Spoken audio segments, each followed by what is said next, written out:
La predestinación y la providencia de Dios por Juan Calvino. Capítulo 12, artículo 12, esto correspondiente al libro 2. Los impíos, por sus hechos de impiedad, más bien hacen la obra de Dios antes que la suya propia. Observaciones y aseveraciones del calumniador. Con referencia a este 12º artículo, Calvino, que es doctrina tuya, tus contendientes arguyen de este modo: si este es realmente el caso, entonces Dios se mueve a ira contra lo bueno frecuentemente, porque si la iniquidad es obra de Dios, luego es buena, ya que todas las obras de Dios son buenas. Además, si la iniquidad es buena, se sigue por necesidad que la piedad es mala, por ser directamente contraria a la iniquidad. Así pues, de nuevo se sigue que cuando las Santas Escrituras nos mandan aborrecer el mal y amar lo bueno, nos mandan a amar la iniquidad y aborrecer la piedad. Tus contrarios también afirman que este artículo de tu doctrina de veras tiene sabor a libertinaje y en consecuencia se extrañan de que seas tan resuelto enemigo de los libertinos. Respuesta de Juan Calvino al artículo 12. Delante de Dios, de los ángeles y del mundo entero, otra vez testifico que lo que en realidad enseñé sobre este particular, tú lo has pervertido totalmente por la más baja y maliciosa calumnia.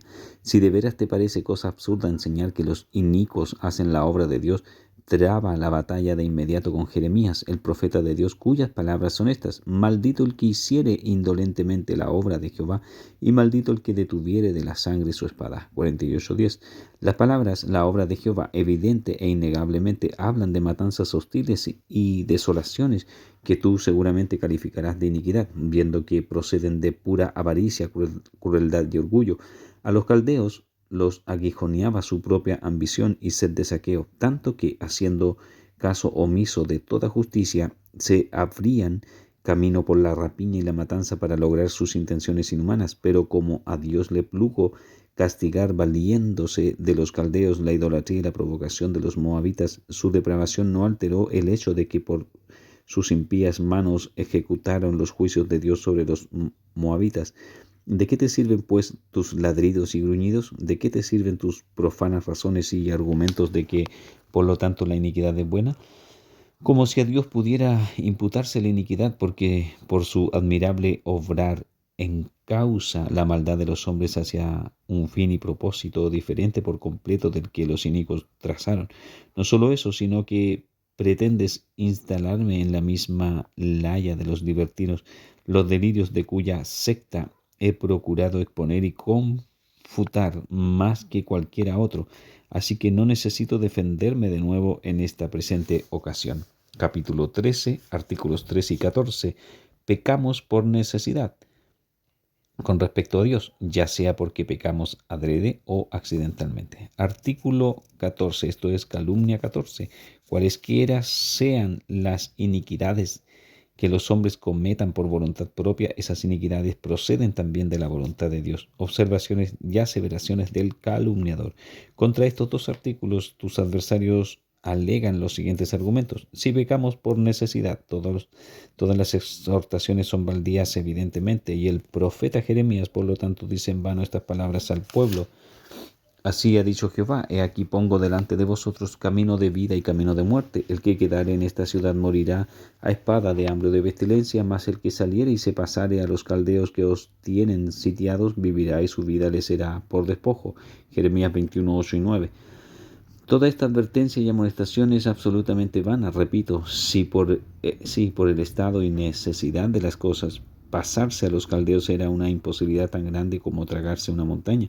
Si Calvino contesta que Dios despliega sus mandamientos ante los hombres para hacerlos inexcusables, nosotros replicamos que esto también es efectivamente ilusorio, porque si un padre ordenara a su hijo comerse una montaña y el hijo no lo hiciera, el hijo no sería más inexcusable después de la orden del padre de lo que era antes. De la misma manera, si Dios me mandara no hurtar, pero aún así tengo que hurtar por la necesidad que Él me impone, y si por esa necesidad no puedo abstenerme de hurtar más de lo que puedo comerme la montaña, no soy más inexcusable después del mandamiento de lo que antes era, ni soy más excusable antes del mandamiento de lo que era después.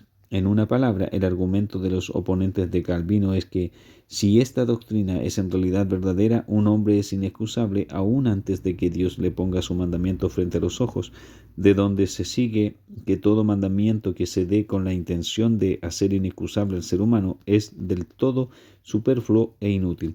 Además, si Dios reprueba al inicuo antes de su iniquidad, es decir, antes de nacer, aún desde la eternidad, y si consecuentemente peca por necesidad, ya es inexcusable y está condenado antes de que se le dé a conocer ningún precepto. Y es así convicto antes de cometer ningún acto de malignidad en absoluto, mientras que todas las leyes humanas y divinas condenan a un hombre después del hecho y por el hecho. Respuesta de Juan Calvino al artículo 12. Se me hace imposible precisar o comprender lo que realmente quieras decir o lo que te propongas en este 13º artículo, es decir, calumnia. Paréceme que eres como alguien que trata de hechizar los sentidos de la gente con un zumbido de susurros mágicos, porque ¿qué son pecados accidentales? ¿Quién, además de ti, ha fabricado jamás extravagantes criaturas tales como son estas en el taller del cerebro humano? En otros lugares de mis escritos y siempre he enseñado que todas las cosas que parecen suceder por accidente están bajo el gobierno y dominio de la providencia secreta de Dios. ¿Quién será aquel que te autorizó para extraer de mis enseñanzas la idea de pecado accidental? ¿Y esta doctrina que he enseñado es mía propia? ¿La inventé yo? No. El autor es Dios mismo. Si cuando alguien está cortando las ramas de un árbol, el hacha saltare de su mano e hiriere en la cabeza a un transeúnte, ¿es esto, te parece un accidente? Eso no es lo que pensó el siervo de Dios, Moisés. Por medio de él declara el Espíritu Santo que el hombre que recibió el golpe lo mató Dios. ¿Y osarás decir que Dios arroja sus armas y asesta y sus golpes a este lado y al otro, como lo haría un individuo ebrio o desquiciado? Por cierto, si, como te lo figuras, los hombres pecan aparte del propósito, entendimiento o la mente de Dios, ¿cómo podría ser Dios juez del mundo? Y si las cosas que se hacen en el mundo se hacen aparte del propósito, entendimiento, conocimiento y voluntad de Dios, ¿de qué manera excede Dios al hombre mortal? ¿En qué es el adorable Dios superior al hombre y mayor que él? Por consiguiente, cuando afirmo que Dios sabe y que todo pecado humano le concierne, ¿te sientes impelido por ello a tal locura y odio de la doctrina que me acuses de fabricar un Dios falso? Supongamos ahora que te concediera que los hombres pecan sin que Dios lo sepa y sin que le importe para nada.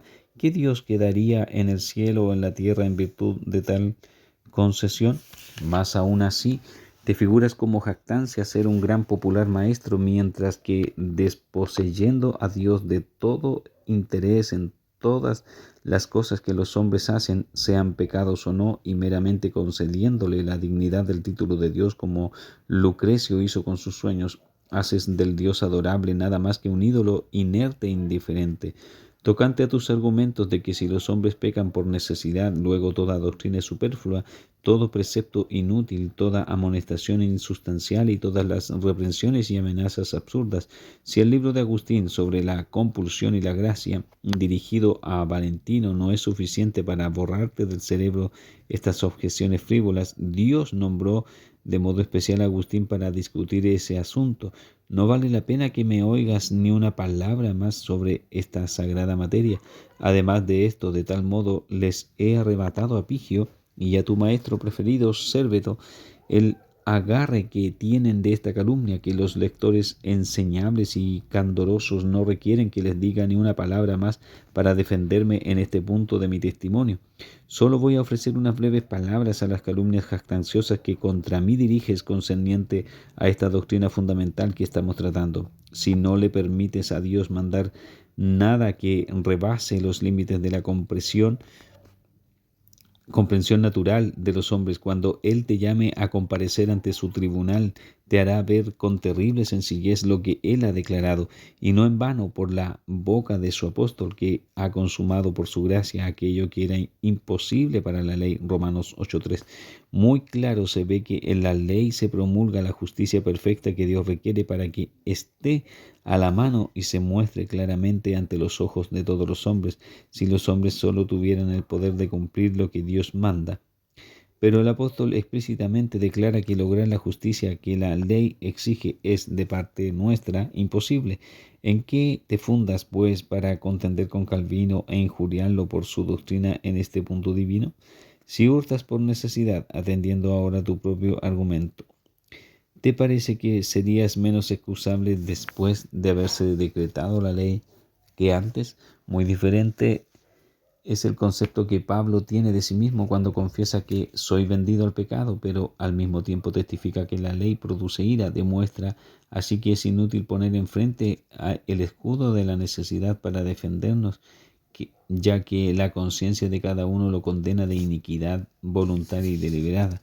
Permíteme ahora plantearte esta pregunta. Hace un año, cuando tenías en la mano el gancho con que derribar árboles para hacer leña que calentases tu casa, ¿no fue tu propia voluntad lo que te indujo a robarle leña a tu vecino? Sí, pues este solo acto basta para condenarte merecidamente que a voluntad de manera ruin y malvada te lucraste por el menoscabo de tu vecino, no importa cuánto ruido hagas ahora respecto a la necesidad. Esa necesidad no te absolvió en aquella ocasión y referente a tu argumento aún más gritón de que nadie puede ser condenado injustamente excepto por causa de su crimen y posterior al crimen. Por lo primero, no hay contienda entre tú y yo, ni causa para ello, o no debe haberla, porque en todas partes enseño que nadie perece sino por el juicio justo de Dios, pero no puedo reprimir mi testimonio de que detrás de tus palabras yace oculta una gran profundidad ponzoñosa, porque si tu exposición de esta manera divina y tu figura retórica han de aceptarse, Dios que justamente incluye a todo el linaje de Abraham en la culpa del pecado original aparecerá injusto. Niegas que sea lícito y correcto que Dios condene a ninguno de los mortales a menos que sea por motivo de pecados cometidos. Mortales sin número parten de esta vida mientras están aún en plena infancia, así que mejor sería pues que entablaras tu sañuda guerra contra el mismo Dios que pone bajo la culpa del pecado original a pequeñuelos inocentes acabados de salir del claustro materno y los sujeta a su ira y a la merecida muerte eterna. ¿Quién, ten la bondad de decirme, no detestará la blasfemia de altercar así con Dios cuando ya con la voz, ya con la pluma de la verdad se exponga la blasfemia a la vista? Maldíceme cuanto quieras, pero no lances blasfemias al Dios adorable. En cuanto a mí, no puedo esperar librarme de los reproches de aquellos que no eximen ni al siempre bienaventurado Dios mismo. Respecto de la segunda parte de tu argumento, que a nadie se puede condenar sino hasta después del crimen, te pido que nada más peses en tu balanza la levedad y vacuidad de tu palabrería. Tus propios maestros, Pigio y Serveto, y otros inmundos perros ladradores, por lo menos confiesan que todos los que Dios previó ser merecedores de destrucción eterna los condenó antes de la fundación del mundo. Entre tanto, tú no le reconoces a Dios. Tú no le reconoces a Dios el derecho de condenar a nadie a la muerte eterna, sino a los que han comparecido ante jueces terrenales por razón de los crímenes que efectivamente perpetraron. De tales argumentos los lectores pueden al punto colegir el alcance de la maravillosa demencia tuya, que no titubeas en desarraigar por mero juego o burla todo el solemne orden de la justicia divina. La descripción que el calumniador hace del Dios falso. El Dios falso es lento para la misericordia y pronto para la ira. Ha creado la mayor parte de la humanidad para la perdición y los ha predestinado no solo a la condenación, sino también a la causa de su condenación. Por lo tanto, desde la eternidad Dios ha determinado o ha decretado sus pecados que ocasiona porque son voluntad suya y que consecuentemente se cometen por necesidad, de modo que si robas, ni robos, ni adulterios, ni homicidios se cometen si no es por su voluntad e instigación, pues él sugiere a los hombres afectos depravados e inicuos, no solo permisiva, sino efectivamente los endurece el corazón. Por esto se ve que viviendo los hombres perversamente, más bien cumplen la obra de Dios antes que la suya propia, y no les es posible hacer otra cosa. Este Dios hace mentiroso a Satanás, de modo que la causa de las mentiras de Satanás no está en sí mismo, sino que en el cielo, sino en el Dios de Calvino.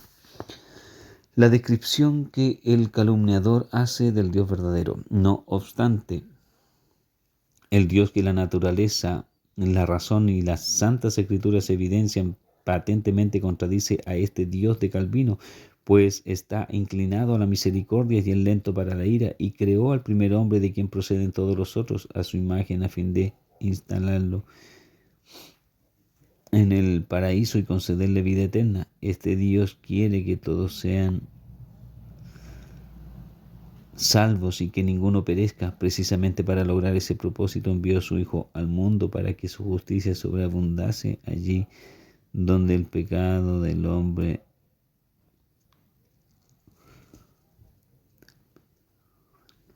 abunde. La luz de esa justicia alumbra a todo hombre que viene a este mundo, y este Hijo de Dios, el Salvador del mundo, llama a todos: venid a mí, todos los que estáis trabajados y cargados, y yo os haré descansar. Este Dios sugiere afectos buenos y honorables y libra a los hombres de la necesidad de pecar en la que se precipitan a sí mismos por la desobediencia, y sana toda clase de enfermedades y dolencias entre el pueblo. Es más, tan misericordioso es que nunca niega su misericordia y socorro a nadie que se los pida. En realidad, este Dios verdadero viene con el propósito expreso de destruir las obras del Dios de Calvino y echarlo fuera.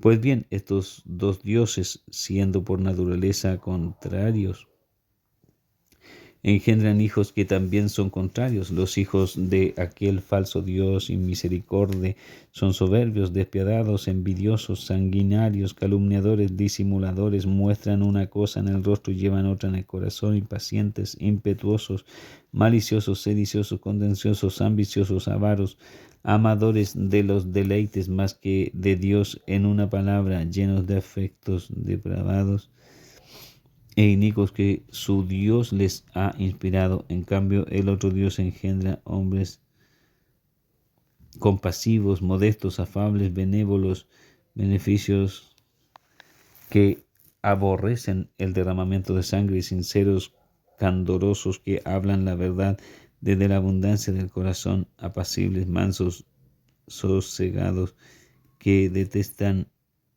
el tumulto en riña y la riña, desprecian el renombre, liberales, amadores de Dios más que de los deleites, en una palabra, llenos de todos los afectos puros y honestos que su Padre les inspira. Esa es la opinión que tus adversarios tienen de tu doctrina, Calvino, y esos los argumentos que contra ella esgrimen, y a todos aconsejan que juzguen tu doctrina por sus frutos. Además afirman que tanto tú como tus discípulos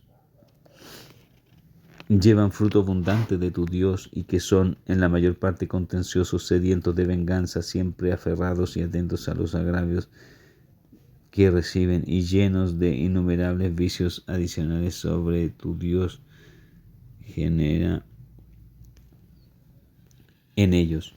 Si alguno replicare a estas aseveraciones de tus adversarios y alegare que estas no son tallas que tu doctrina suscita, tus oponentes responderían que tu doctrina evidentemente sí engendra a tales hombres, y que así es el caso queda manifiesto por el hecho de que muchos, después de abrazar y seguir tu doctrina, vienen a ser tales, no habiendo sido anteriormente personas de esa calaña.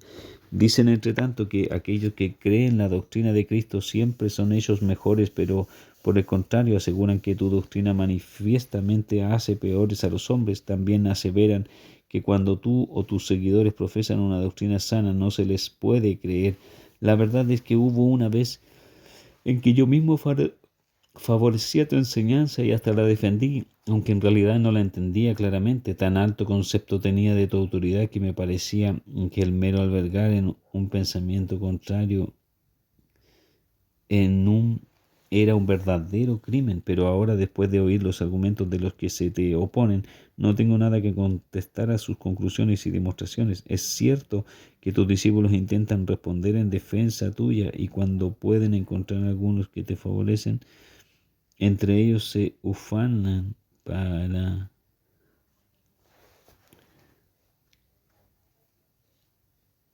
con imprudencia temeraria de tener la verdad de su lado. Sin embargo, cuando tienen que enfrentarse con tus oponentes, titubean y corren a tus libros buscando protección.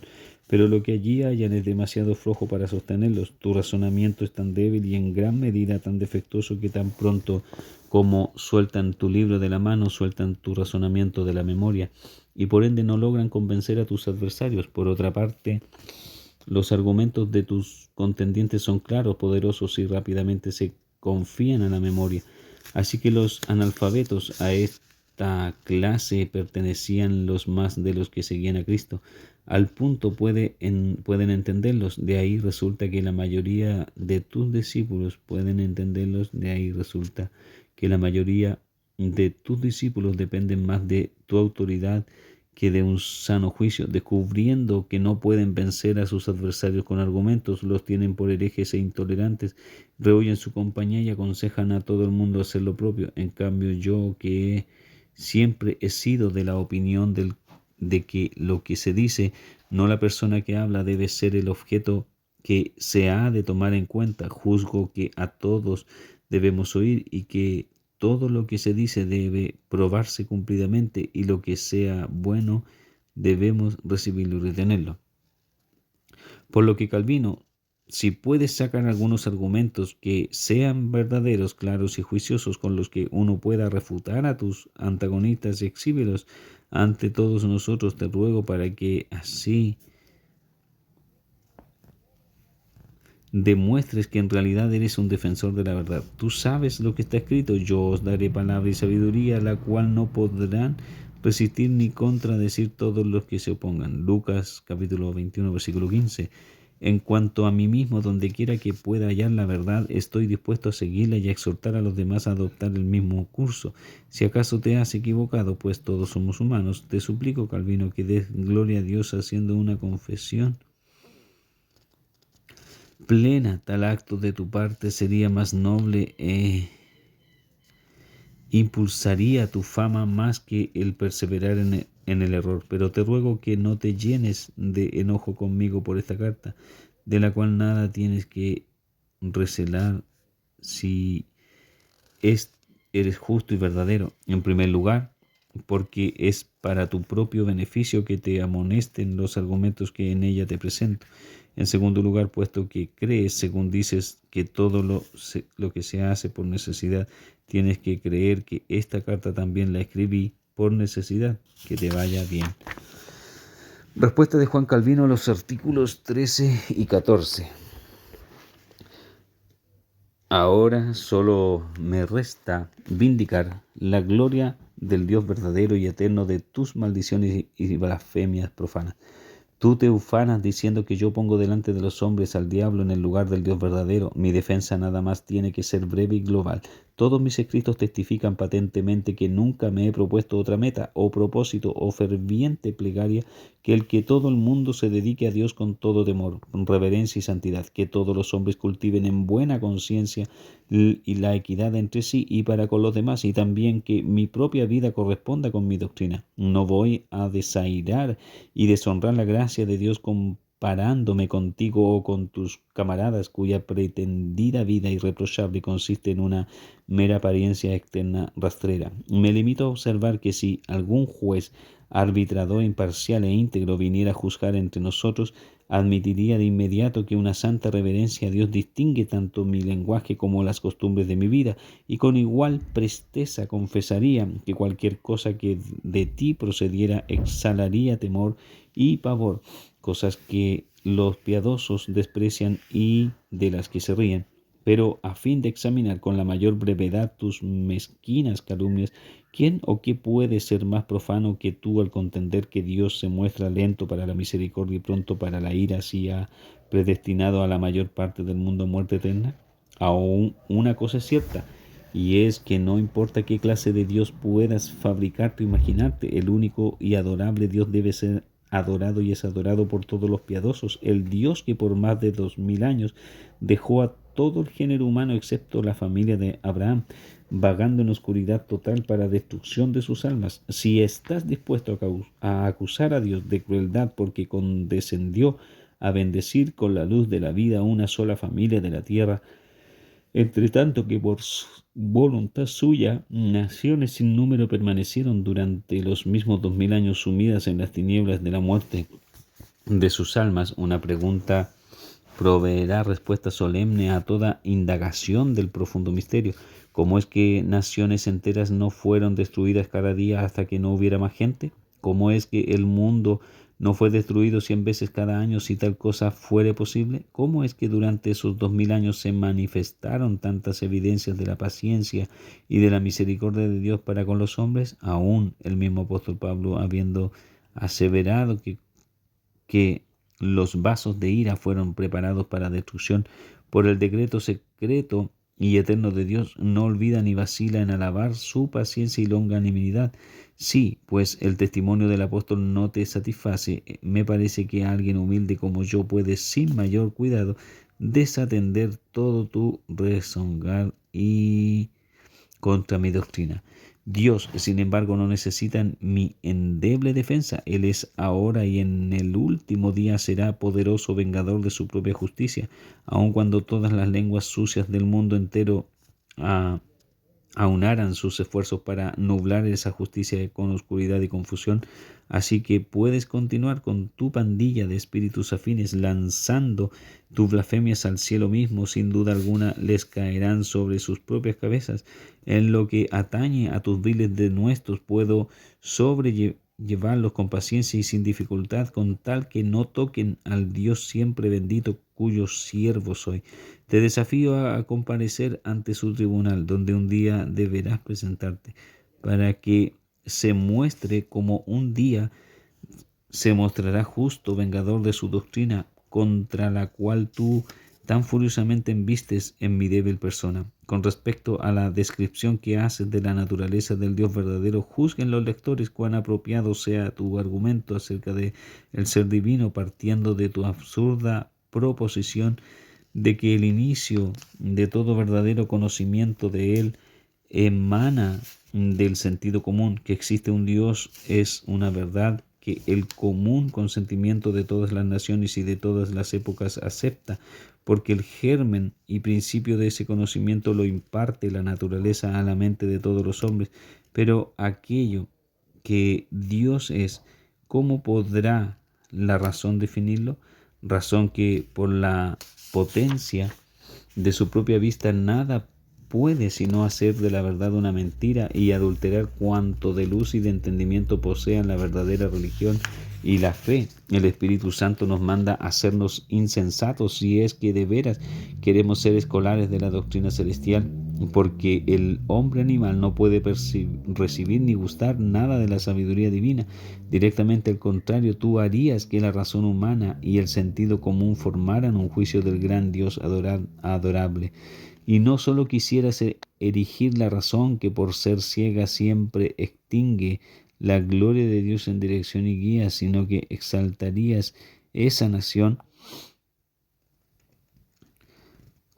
y también esa razón ciega sobre la escritura misma. No es maravilla, pues, que con indolencia consientas que religiones de toda especie se confundan en una, ni que consideres a los turcos imbuidos por los delirios de Mahoma y que adoran quién sabe qué deidad, tan adoradores de Dios como el que invoca, instruido por la palabra y la fe segura del Evangelio eterno, al Padre de Cristo nuestro Redentor.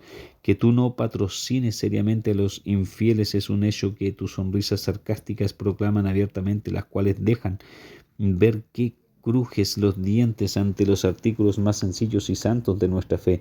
Al mismo tiempo que intentes justificar las supersticiones de las naciones, es prueba que Tu propósito malicioso es extirpar de la tierra toda doctrina de la santa religión que los oráculos sagrados de Dios revelan y enseñan.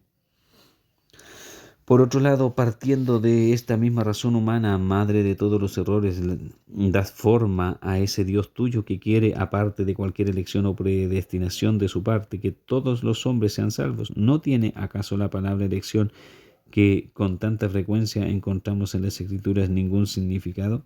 ¿Es vocablo totalmente hueco y vacío?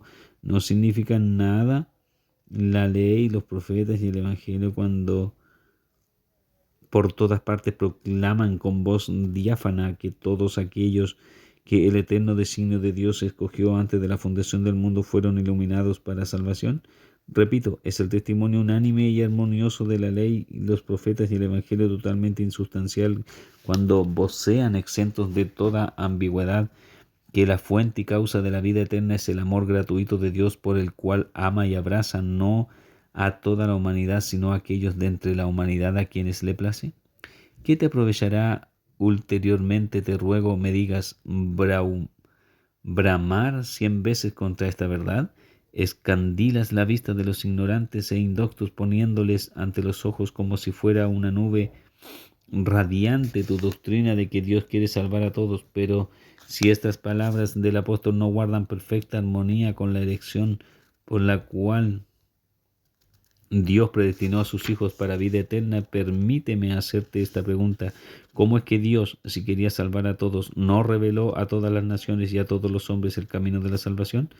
Bien sabida es por todos aquella notable palabra de Dios en la ley: he aquí pongo delante de vosotros camino de vida y camino de muerte. Jeremías 21:8. Sí, pues fuese voluntad de Dios en congregar para salvación a todos por igual, ¿por qué no puso delante de todos el camino de la vida y la salvación? A todo esto, el hecho es que estimó digna de este alto privilegio a una sola familia o nación, y no confirió esta gran bendición a esa familia por ninguna otra razón que su amor por ellos. Si hemos de acreditar el testimonio de Moisés, y porque los escogió para que le sean un pueblo único, Deuteronomio 14:2, afirma que Cristo fue enviado del cielo a fin de que su justicia sobreabundase allí donde el pecado era abundante. Esta sentencia tuya, no obstante, evidencia que has aparecido aviado por el diablo en las profundidades del mismo infierno con este espíritu y doctrina, para encubrir toda posible mentira religiosa con una exhibición de piedad y verdad, permitiéndote exponer a la irrisión a Cristo mismo y su verdadera religión. Porque si Dios quiere que la justicia de Cristo sobreabunde donde quiera que el pecado abunde, luego la condición de Pilato era tan buena y segura como la de Pedro o la de Pablo.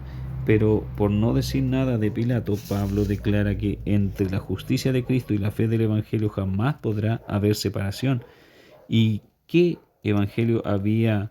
Ten la bondad de decirme en Francia y en otras lejanas naciones paganas, cuando Cristo andaba en esta tierra, ¿no era Dios el mismo antes de que su Hijo viniera, como lo era después que vino y como lo es ahora y por siempre será? ¿Por qué pues les retuvo el tesoro de la salvación a las naciones de la tierra, excepto a la familia de Abraham, hasta que vino el cumplimiento del tiempo? Gálatas 4:4. Por lo cual puedes hincharte de furia hasta lo sumo y estallar en escarnio contra el apóstol Pablo si quieres y crees que es necesario, pues es él quien declara que el misterio escondido desde los siglos en Dios fue anunciado y aclarado a todos, Efesios 3:8-9. Y ahora que resuena la voz del Evangelio, la justicia de Cristo no alcanza a nadie, salvo a aquellos que la reciben por fe. ¿Y de dónde proviene esta fe? Si contestas por el oír, la respuesta es verdadera. Pero recuerda que el oír tiene que estar acompañado de la revelación especial del Espíritu Santo. Isaías se muestra maravillado de que el brazo de Jehová se manifieste sobre tan exiguo número, 53:1. Pablo se vale de las palabras exactas del profeta Isaías para limitar el don de la fe a los elegidos nada más. Nos permitirás ¿No permitirás ni admitirás que Dios haga diferencia alguna en cuanto a la salvación de los hombres? Cristo afirma escuetamente: venid a mí todos los que estáis trabajados y cargados. Mateo 11:28. El mismo Redentor de los hombres también exclama en otro lugar: ninguno puede venir a mí si el Padre que me envió no le trajere. Y Juan 6:44. En nada se menoscaban la armonía y la verdad cuando el mismo Salvador, que por su voz externa invita a todos sin excepción a venir a Él, aún así declara que el hombre no puede recibir nada si no le es dado de arriba, y que ninguno puede venir a mí si no le fuere dado del Padre. Juan 19:11 y Juan 6:65. Hay otra escritura que del mismo modo manchas y perviertes con tu cochina contaminación cuando dices que la luz de la justicia de Cristo alumbra a todo hombre que viene a este mundo. Juan 1:9. Pero ¿no había dicho Juan inmediatamente antes que la luz en las tinieblas resplandece y las tinieblas no prevalecieron contra ella? Juan quiere decir que cuanto de razón y entendimiento se le dio al hombre en el principio, el pecado lo sofocó y lo extinguió, y que el único remedio que ahora queda es que el Espíritu de Cristo dé luz a los ojos que no pueden ver. Es muy cierto que Cristo nunca negó su gracia a nadie que se la pidiera, pero olvidas entre tanto que el Espíritu Santo dicta y dirige toda oración y súplica verdadera. Igualmente desconoces que la fe, que es fruto y consecuencia de la libre elección, es la llave que abre el oído de Dios y la puerta del reino de los cielos. Es evidente que no conoces estos primeros principios de las doctrinas de Cristo. Si vedaras estos principios, de inmediato abatirías el Evangelio de Cristo al mismo nivel de los sombríos misterios paganos de Proserpina o de Baco. Es una genuina maravilla que los que han sido embrujados por tan enormes errores y engaños lleguen a mezclarse en la compañía de los cristianos. Por lo que toca a tu sucia aseveración de que mi Dios forma a mis discípulos a mi semejanza, crueles, envidiosos, soberbios, calumniadores, que se traen una cosa en la lengua y otra en el corazón, saldré a refutar tus descarados denuestos, preparado no tanto con palabras, sino con los hechos. Por no tener deseo alguno de devolver tus ultrajes, dejaré que tus ruines calumnias en lo que a mí toca yazgan muertas y enterradas por mis propias manos, excepto que me permito, por sagrada obligación moral, hacer una solemne declaración poniendo a Dios por testigo que durante el tiempo que te mantuve en mi casa jamás conocí un hombre más presumido, más pérfido, más desprovisto de bondad humana. Seguro estoy de que lo que no confesan que eres un impostor, un sujeto de audacia descarada, un bufón religioso, declaradamente resuelto a derribar a gritos la piedad toda. Aquellos, digo, que no confiesan que estos sean tus principios auténticos, no han formado una opinión exacta de tu carácter. Estoy ansioso por saber cuál acto particular mío te induce a acusarme de crueldad. Yo mismo no sé cuál sea ese acto, a menos que tenga que ver con la muerte del gran maestro tuyo, Serveto. Encarecidamente pedí que no le dieran muerte, de lo cual sus jueces son testigos, y en aquel tiempo dos de entre ellos eran sus fieles favorecedores y defensores. Pero basta ya de hablar de mí mismo. Cuáles sean los verdaderos frutos de mi doctrina, tanto en esta ciudad como en todas partes, es cosa que dejaré a la indagación y reflexión de todos. De esta escuela de que tan atrozmente atacas y sin cesar desgarras en pedazos, Dios escoge cada día hombres de los más elevados principios y del más grato olor de su verdad para dar lustre a la doctrina de su evangelio y para ser víctimas de malicia y de crueldad. Todos los que de veras crecen y adelantan en la doctrina del Evangelio, de cuyo número ni el mundo ni la Iglesia tienen que arrepentirse o avergonzarse, mantienen la vida por los más escasos medios, con dificultad por cierto, pero con la mayor paciencia y con la mayor bondad para con todos, diciendo un adiós espontáneo a todo género de ostentaciones, se dan pacífica y libremente a la frugalidad, unánimes, renunciando al mundo y a la molicie, albergan la esperanza de una inmortalidad bienaventurada. Por ser adverso a la jactancia y a la gloria propia, he llamado a testificar a estos deseados brillantes de su gracia, que Dios pone delante del mundo para evidenciar y defender la verdad de la doctrina que en vano te esfuerzas en despedazar con tus viles agravios. Pero por favor dime, ¿qué eras cuando apoyabas mi doctrina? ¿Qué consideraciones regían tu mente en aquellos días? Dices que nunca pudiste entenderla bien porque la influencia de mi autoridad te era un escollo que te inducía a pensar que era un crimen atroz. tener opiniones ni remotamente contrarias a las mías. Esto es cosa de maravilla. Tienes que haber sido un mantecato auténtico si no pudiste comprender, después del esfuerzo de tantos años, lo que yo te enseñaba de la manera más cordial en mi propia casa y que había expuesto al alcance de tus oídos en las reuniones públicas de la congregación. Se hallan, sin embargo, muchos testigos creíbles de que, aunque yo me afané largamente, más en vano, en corregir y sanar por todos los medios posibles la depravación de tu naturaleza durante el tiempo en que profesabas ser uno de mis seguidores, tenías una brida más o menos efectiva que te cohibía de tus malos caminos, de modo que es evidente que la causa real de que te alejaras de mí parece ser vehemente deseo de sacudirte las riendas para así poder irrumpir con licencia desenfrenada en tu presente trayectoria impía, que es tu verdadero deleite y de la cual te jactas. Señalas que es un principio tuyo no reparar en quien habla, sino en lo que se dice. Quisiera yo que esto hubiera sido tu genuina costumbre desde hace tiempo, para que te beneficiaras del trabajo de otros y así avesarte a un espíritu enseñable, mientras que ahora, siendo la temeridad y la charlatanería tus únicas capacidades, todo el favor que puedas granjearte de parte de los malintencionados lo obtienes de tu ruin desprecio de los demás. Nada me atribuyo a mí mismo, pero de veras me parece que hasta ahora he merecido bien de la Iglesia, y que si ella me concediera un lugar entre los fieles siervos de Dios, nadie tendría el derecho de obstinarse en someter mi autoridad al desprecio.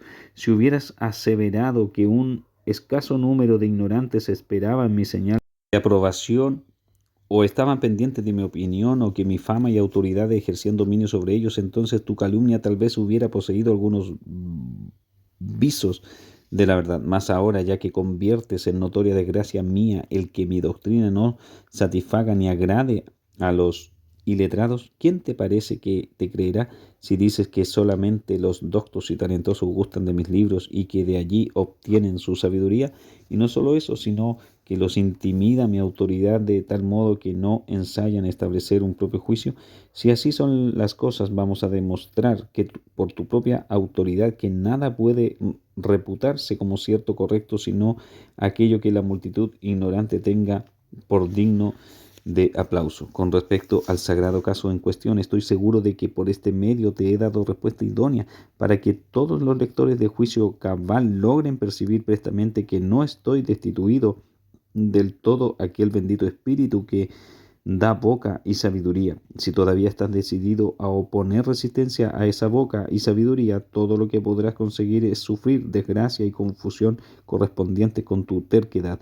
Con todo eso, no voy a cesar de desear y rogar que te inclines ante la verdad manifiesta de Dios, aunque apenas me aventuro a esperar que lo hagas. Para concluir, añado una palabra acerca de tu último escarnio, que no tengo razón para enojarme por tus reprensiones, porque de acuerdo con mi propia doctrina escribí por necesidad, pero las Escrituras me proveen una exhortación solemne y efectiva a la paciencia. Nada puede ser más instructivo y apropiado en este caso, ni más a propósito para apaciguar mi indignación, que esta advertencia de David: dejadle que maldiga, pues Jehová se lo ha dicho. Segundo libro de Samuel 16:11. David podía ver que a Simei lo incitaba en aquel momento el mismo furor de maldecir con que tú ahora ardes, pero David entendió, por pensarlo bien, que aquellas maldiciones que Simei, en circunstancias que daba por fortuitas, lanzaba en contra suya, las dirigía a la soberana providencia secreta de Dios. Por lo tanto, se refrenó pronunciando aquellas memorables palabras, y en verdad nadie jamás sobrellevará los asaltos del diablo y de hombres malvados con ecuanimidad y moderación, sino el hombre que puede volverse a Dios solamente y hacer caso omiso de los asaltos que son ordenados por Dios, aquel hombre que puede decir con las palabras de Dios mismo: Jehová te reprenda, oh Satanás. Zacarías capítulo 3, versículo 2. Amén. Ginebra, 5 de enero de 1558.